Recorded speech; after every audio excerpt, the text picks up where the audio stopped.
Are you tired of creating deliverables for clients only to get bogged down by the design details over and over again? Well, in this video, I am going to walk you through how I develop a design guide.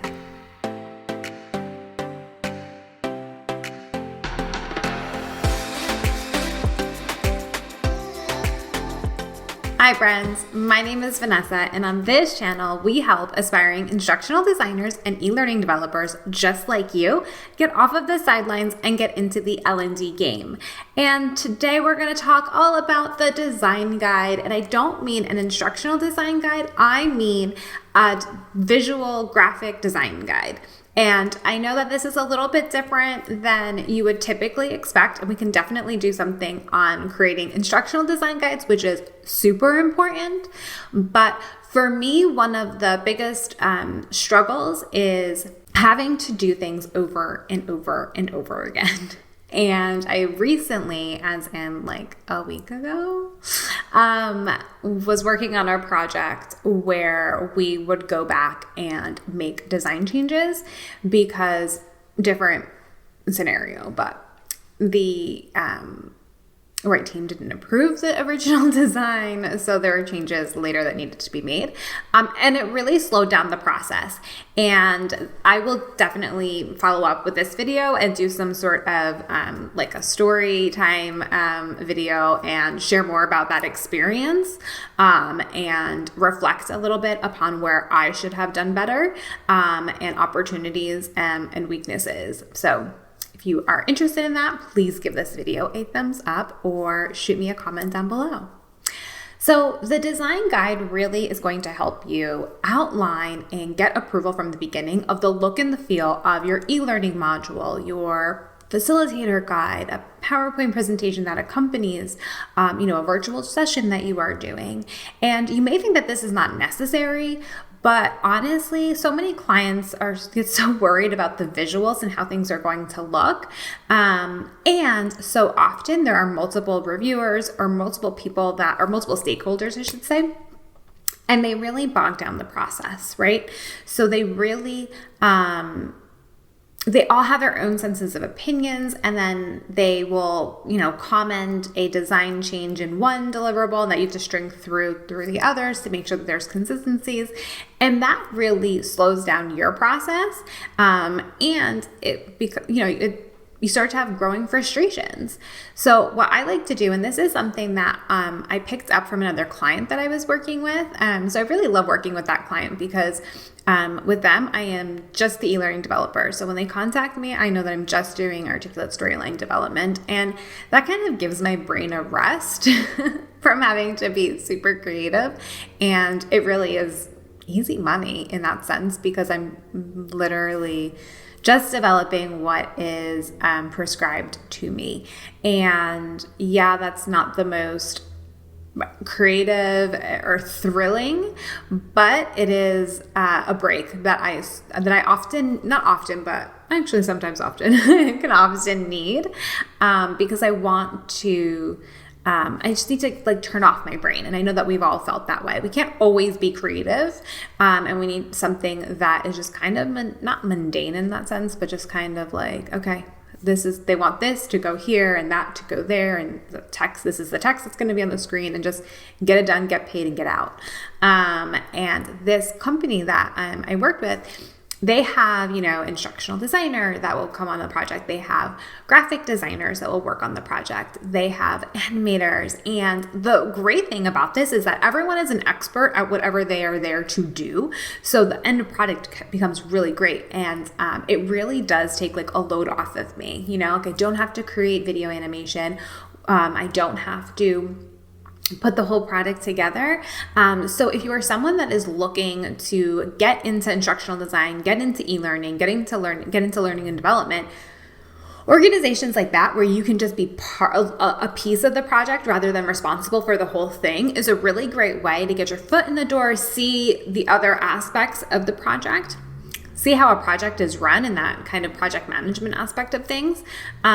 But you're not responsible for all of it, which is really nice. So I definitely recommend if you can do something like that, I would do that. So anyway, this company and this organization introduced me to a design guide. They started utilizing them a few years ago, and it has been really helpful because I know where everything is supposed to be placed. I know what headers are supposed to look like. I know where the content is supposed to be laid out, where images are supposed to go, the exact text code of things, and they're all approved by the client before I get to it. So by the time I get to it, the client isn't critiquing design. They're reviewing the actual content, right? The actual learning, which is the most important part. So here are some things that you'll want to do for your next design guide. The first thing that you'll want to add are the colors, right? What's the color story? And some of this information is going to be informed by a style guide or a brand guide that the organization already has. And some of it you'll have total for creative freedom. So that's kind of nice too. But let me step back. The first thing you're going to want to do before you even start building out the design guide is make sure at the kickoff you ask for any style guides or brand guidelines, maybe even a conversation with their communications team to make sure that you are keeping everything on brand and as appropriate. Sometimes they'll say, don't worry about it. You have total creative freedom. This doesn't need to be, branded for the organization in that sense, but sometimes they really want to see some strings. And at the very least, you'll want to know how they use their logo because if you're going to use their logo in there, in your module, you don't want to misuse it as well. So just grabbing that design or that brand or style guide from the organization is so helpful. So back to your design guide. So you'll want to write out, what is the color story? What are your primary colors? What are your secondary colors? Down to what the RGB codes or the hex codes are, so they know exactly the colors that are being used. And that is also super important too, because if they ever want to take and utilize this, or they really like a color that you use and they want to use it, they know that the code, so they can, grab it and use it for other materials. But also it's a verification step. So if you are using a design guide or brand guide from the organization, it's, showing them this is your color, the exact text code and everything. So it just boosts up the confidence in that sense. So I definitely recommend including colors. The other thing that you should be including are the fonts that you're going to be using, right? So your header font, your body font, what are your caption fonts and things like that. When are items bolded, right? So a lot of times when I do software training, we will bold names of buttons. So that is something that would be showcased in my design guide so they could see how that would look and how that would play out. Even something as simple as whether or not I'm including periods at the end of callouts or at the end of bullets. That's all good information for you to include in your design guide, because if someone decides at the last minute that they don't want bullets at the end of all the or they want bullets at the end.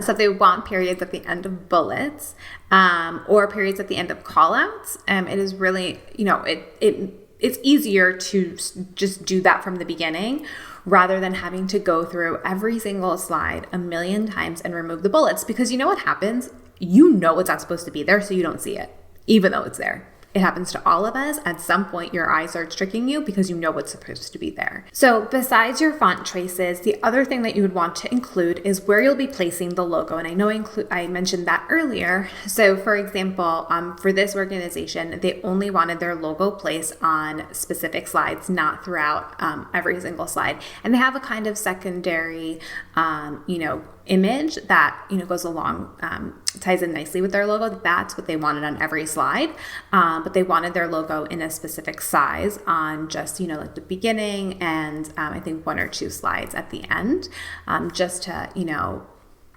bookend the module that we were creating. So I definitely recommend including where logos will be placed, how large, how small, if something's going to be strung through certain slides, that's really helpful to include as well. The other thing that you're going to want to include in your design guide are all the different layouts that you're going to need, whether it's a slide, an e-learning slide, a PowerPoint slide, or just your kind of overall look and feel of your layouts for some sort of guide, right? A quick reference guide or a facilitator's guide or a participant's guide, job aids, things like that.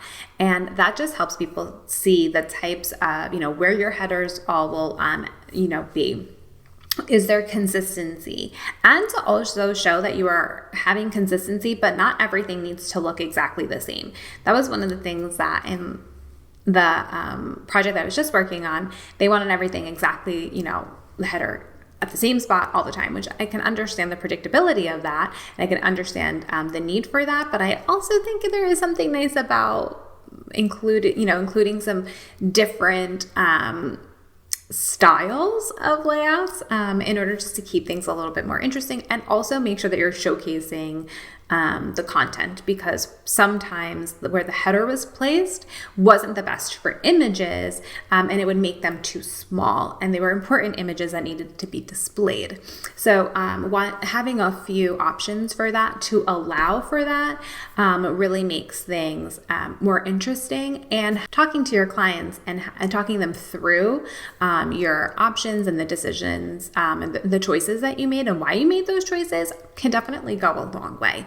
Sometimes they want to make changes to your design, and it's just because they don't have a graphic design brain, right? So they don't have that creative brain. They're just looking at things analytically. So if you give them the reason that you did something in that manner, it really is helpful. And they usually just end up saying, oh, okay, no problem. Or they tell you that they don't like that and, you have to change it. But if you at least explain to them why you chose it, it definitely also helps with your credibility as well. So along with the types of slides and layouts, you want to make sure that you include the placement of your photos and your imagery, because like I said, you want to make sure that they are readable, or, especially if you're doing something that is, a screenshot of, Excel or some sort of document that they'll need, or a software screen. You want to make sure that you're able to see it. So you want to lay it out on the slide so they can see how large or how small, and they can comment on whether or not it's too large or too small for the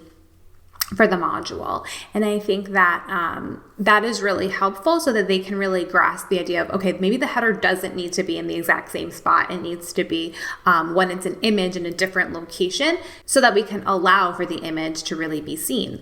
But also it just allows them to kind of see the overall visual and how things are going to be coming together, and maybe the type of images they need to help you source, and also the types of images that you're going to be using, right? So we want to make sure that if you are, the filter that you're using, like all the images make sense and you have some sort of consistency with your imagery. So you don't want something that is black and white and then you have something else that is fully in color, or light and bright. It just doesn't really make sense. So you want to make sure that you're showcasing the types of images that you're going to be using, so that they understand the theme and the consistency that's going through, and they can comment on whether or not they like certain filters or certain images and things like that.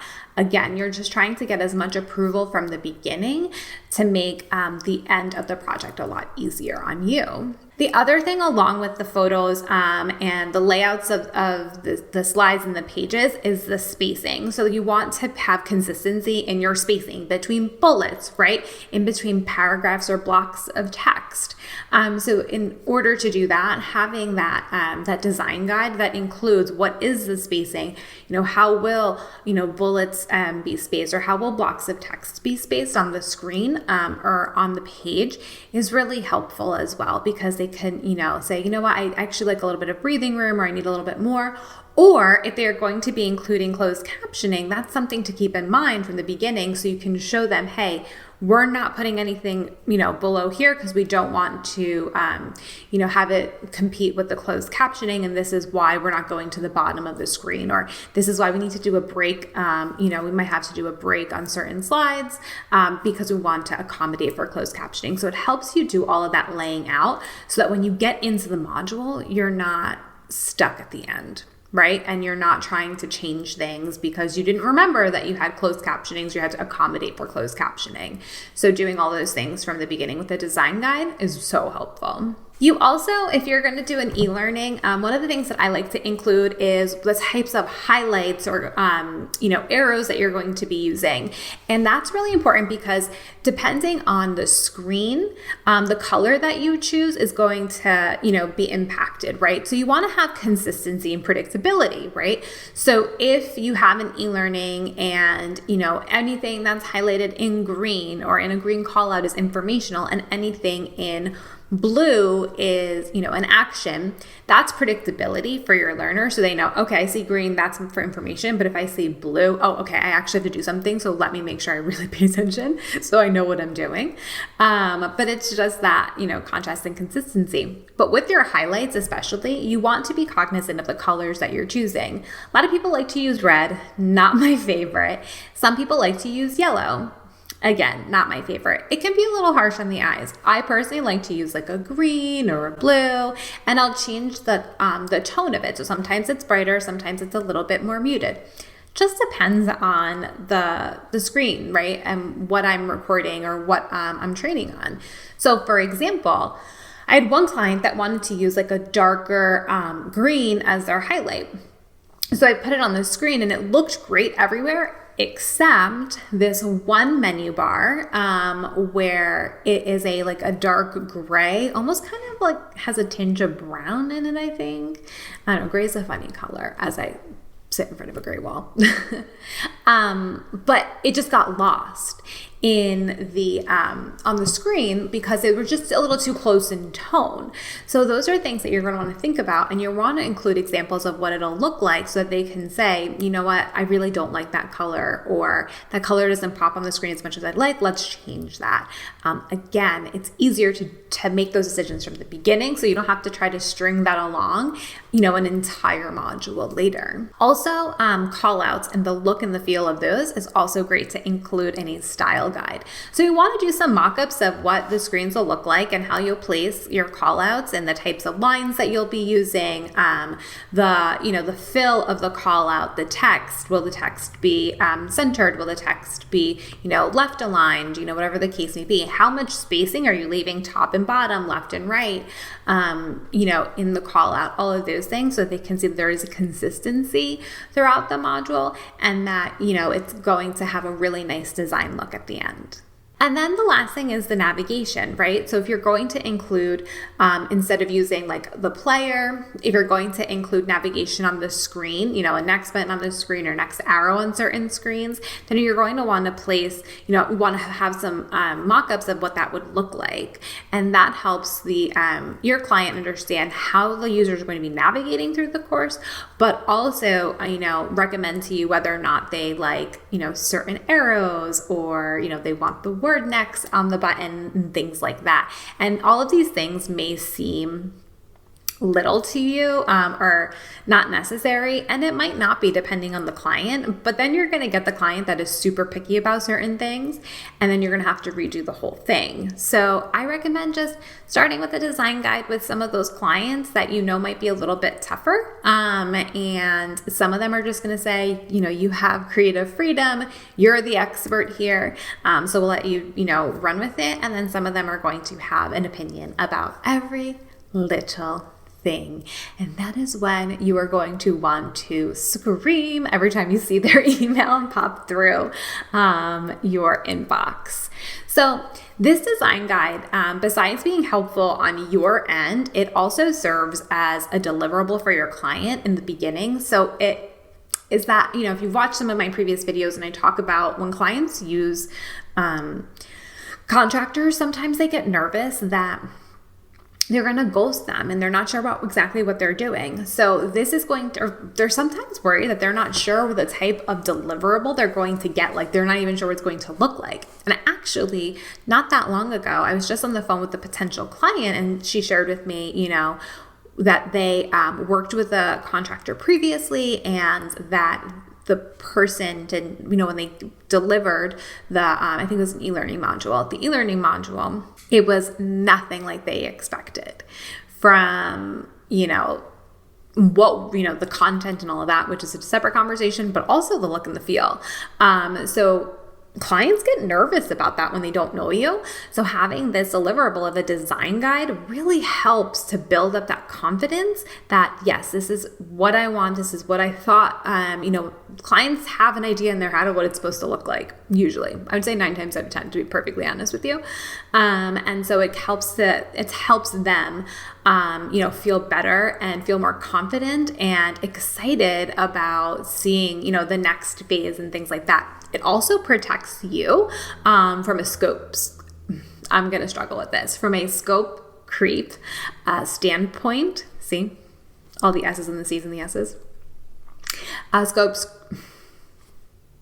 Scope creep standpoint, where if a client approves a design and then starts to change design, you can go back and request a change order at a certain point, and you have more to stand on because you could say, hey, you approve this design, now you're making these changes, happy to do so, but it is going to take time and money, and this is a change order to accommodate these changes that you are now requesting.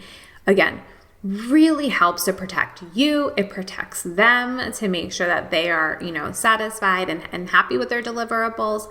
But really, you need to make sure that you're protecting yourself and you're not causing yourself to work for free. Not saying that I've done that once or twice, but I've done that once or twice. And having something like this in my back pocket, yes, it might seem like I have a lot of steps in my process and it's kind of rigid, but it's all for protection. It's all to be able to say, hey, you approved this. I'm happy to make the changes, just need a little bit more time and dollars to do so. And then sometimes they're going to realize that they're just being ridiculous and picky, and they're going to say, no, it's fine, just leave it. We're just being ridiculous and picky. So those are my design guide tips. Those are, how I structure things. When I actually put together the design guide, you'll actually see a mock-up of what, of the actual e-learn. So it's not just I don't know if you've ever seen brand guides and things like that, where it's mostly text and how things will look.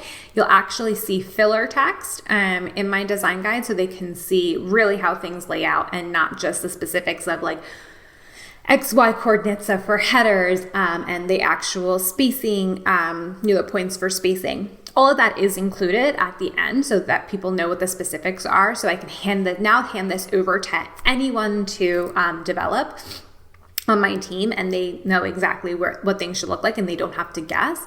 But they also see the visual of what it's supposed to look like, which is really, really helpful. I recommend not using their content for the design guide. And the reason being is because they are going to then start editing the content rather than focusing on the design. So you can just put some sample text there in order to, let them see how things would lay out, that you would put bullets at the end of periods and things like that.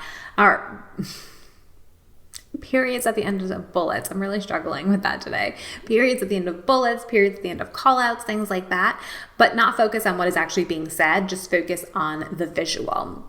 Where I think that it would be helpful to include actual screenshots are of things that you are going to actually be using, like, if you're doing a software training, taking some screenshots of the system, if you have access to them, or maybe from like a user manual or something, so you can add, highlights and call outs and all of those things on the screen, so they can see how how things will pop, how things will, if there's anything that's competing and things like that, so they are able to make those choices. And usually with that, they're not going to be critiquing the actual content in that sense because it's just a screen. But when you're actually getting into the text of things on the slide, it's definitely helpful to just put in some sort of, filler for now. And the other thing that is helpful for you with these design guides is that you can actually take the design guide, and when you send it for someone to QC it, they can QC it against the design guide to make sure that things are lined up appropriate, things are spaced appropriately, you're using the appropriate colors when you said you were going to be using those specific colors. You're using the correct fonts for headers, body, paragraphs, all of those things. That is really helpful, and It's an extra step of QC, but it's so helpful at the end because when a client gets that deliverable, they're like, it's what they expected. It aligns to the approved design guide. They have to do less QCing and they could do more, just focusing on the content in the beginning, or they spend less time so you get through your project faster, and it just builds more confidence in you as a freelancer, as an instructional designer, as an e-learning developer, and it makes them want to work with you in the future even more and give you more and more work because they were so happy with the end result. It was as you said, as you promised you were going to deliver. So I definitely recommend getting someone to QC from a design perspective as well. Are you ready to take your freelance game to the next level? Well, join the Freelance Learning and Development Network on Facebook. The link is down below, and come share with us, your tips and your tricks, and ask your questions about, how to break into freelance, how to create a design guide, and, how to get that experience in e-learning. You have an entire community that is there to help you and is looking forward to helping others, but also to learn more from you as well. Friends, thank you so much for watching, and I will see you in my next video. Bye.